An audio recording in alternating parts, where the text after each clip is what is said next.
இன்றைக்கி வந்து பார்த்திங்கன்னா 5 நிமிஷத்தில் வந்து சப்பாத்தி, இட்லி, தோசை, பூரி இதுக்கெலாம் தொட்டு சாப்பிட்ற மாதிரி ஒரு சூப்பரான ஒரு ரெசிபி தாங்க உங்கள்கிட்ட வந்து ஷேர் பண்ணிக்க போகிறேன். சொன்னால் நம்ப மாட்டேங்க. ஜஸ்ட்டு ஒரு 5 மினிட்ஸ் மட்டும் போதும். வீட்டில் வந்து எந்த காயுமே இல்லைன்னா தாராளமாக இந்த குருமா வந்து பண்ணலாம். டேஸ்ட் வைஸ் பார்த்திங்கன்னா பக்காவாக வந்து இருக்கும்.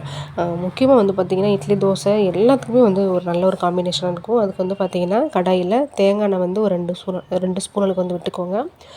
எண்ணெய் வந்து ஹீட் ஆனதுக்கப்புறமா கடுகு, உளுந்தம் பருப்பு போட்டு நம்ம வந்து தாளிச்சிக்கலாம். இதுக்கு வந்து தேங்காய் எண்ணெய் தான் மஸ்ட்டு. ஏன்னா அந்த ஃப்ளேவரும் அந்த டேஸ்ட்டுமே வந்து இந்த தேங்காய் எண்ணெய் தான் வந்து கொடுக்க போகுது. ஸோ அதுக்கப்புறம் பார்த்திங்கன்னா 1 ஸ்பூன் அளவுக்கு வந்து கடலைப்பருப்பு வந்து சேர்த்துருக்கேன். அதுவுமே பொரிஞ்சதுக்கப்புறமா கொஞ்சமாக வந்து கருவேப்பிலை வந்து சேர்த்துக்கலாங்க. கருவேப்பிலை வந்து பொரிஞ்சு வந்ததுக்கப்புறமா ஒரு பெரிய வெங்காயத்தை நீல வாக்கில் வந்து கட் பண்ணி வச்சுருக்கேன். அதை வந்து சேர்க்கலாம். கொஞ்சம் நல்லா மெல்லிசாக வந்து கட் பண்ணிக்கோங்க. ரொம்ப தின்னமாக இல்லாமல் ரொம்ப திக்காக இல்லாமல் நல்லா மெல்லிசாக வந்து கட் பண்ணி வந்து சேர்த்துக்கோங்க. வெங்காயம் வந்து பார்த்திங்கன்னா ரொம்ப சாஃப்டாக வதங்கி வரணும்லாம் கிடையாது. ஜஸ்ட்டு வந்து அந்த கண்ணாடி பதத்துக்கு வதங்கி வந்தால் போதும். அதுக்கப்புறம் வந்து பார்த்திங்கன்னா ஒரு தக்காளியை வந்து சின்ன சின்னதாக கட் பண்ணி வச்சுருக்கேன். அதையும் நம்ம வந்து சேர்த்துக்கலாம். இந்த ரெசிபி பொறுத்த வரைக்கும் வெங்காயம், தக்காளிலாம் ரொம்ப வதங்கணும்னு கிடையாதுங்க. ஜஸ்ட்டு வந்து வதங்கினா போதுங்க. அதான் சொல்கிறேன். டைம் வந்து ரொம்ப ரொம்ப மிச்சம். ஆனால் டேஸ்ட் வைஸ் ரொம்ப சூப்பராக இருக்கும்.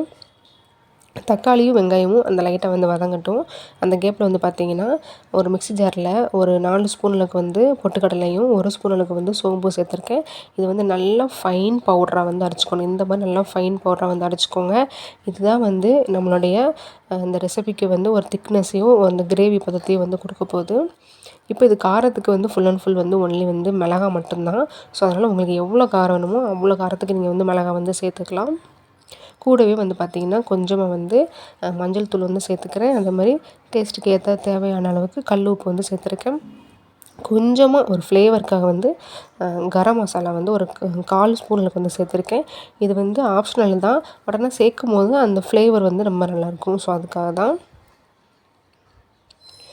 இப்போ இது எல்லாத்தையும் சேர்த்துட்டு கொஞ்சம் நல்லா வதக்கி விட்டுட்டு இந்த கிரேவிக்கு உங்களுக்கு எவ்வளோ தண்ணி வேணுமோ அந்தளவுக்கு வந்து சேர்த்துக்கோங்க.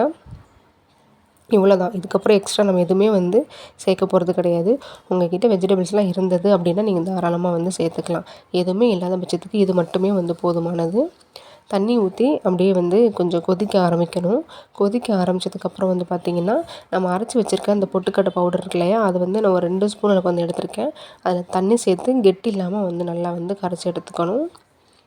இப்போ வந்து பார்த்திங்கன்னா அப்படியே வந்து கொஞ்சம் கொதித்து வந்து வரட்டும். பாருங்கள், இந்த மாதிரி கொதிக்க ஆரம்பித்ததுக்கப்புறமா அடுப்பை வந்து மீடியம் ஃப்ளேமில் வச்சுட்டு நம்ம கரைச்சி வச்சுருக்கிற அந்த பொட்டுக்கடலை, சோம்பு பவுடரை சேர்த்து நல்லா வந்து கலந்து விட்டுட்டு ஒரு 2 செகண்ட் மட்டும் நீங்கள் ஸ்டவ்வை வந்து அப்படியே கொஞ்சம் மீடியம் ஃப்ளேம்லேயே வச்சு லைட்டாக வந்து கிளறிக்கோங்க. ஏன்னா வந்து திக்காகிடக்கூடாது. சம்டைம்ஸ் உங்களுக்கு திக்காகிடுச்சு அப்படின்னா கொஞ்சம் வந்து நீங்கள் தண்ணி சேர்த்துக்கலாம். இது வந்து திக்காக சாப்பிட்றத விட இந்த மாதிரி கொஞ்சம் தண்ணியாக ஊற்றி சாப்பிடும்போது தாங்க டேஸ்ட்டே வந்து ரொம்ப சூப்பராக வந்திருக்கும்.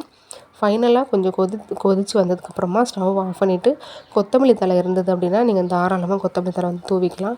ஆனால் அது வந்து ரொம்ப ரொம்ப சூப்பராக இருக்கும். பட் என்கிட்ட இல்லைன்றனால இன்றைக்கி இதோடு வந்து நான் வந்து முடிச்சுக்கிறேன். டேஸ்ட் வந்து ரொம்ப சூப்பராக இருக்கும்.